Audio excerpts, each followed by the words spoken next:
لحن المطر.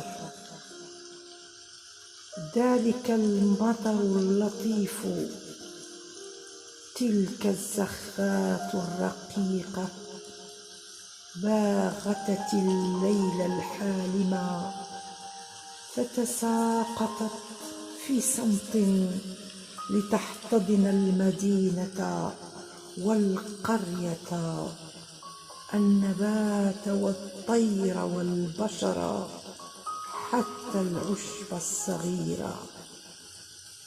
العشب الصغير المحيط بالبركة استبشر. ذلك المطر الهادئ أنعش الأرواح وضمد الجراح.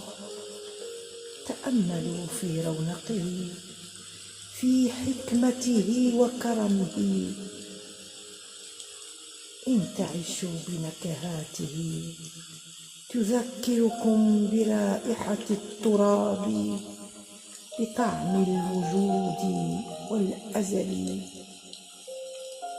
ذلك المطر الحزين على سقوف القصور، على جدران الأكواخ التي تتنفس العوز والفقر لتلد اليأس والألم، وعلى ساحات الوغى حيث دمر تاريخ البشر، حيث صراخ الأرامل وأنين الشيوخ وبكاء الصغار.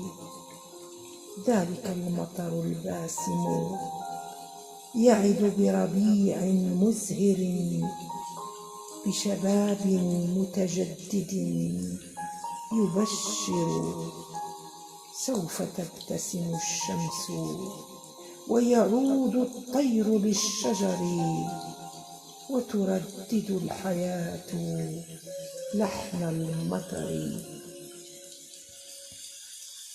بقلم لطيفة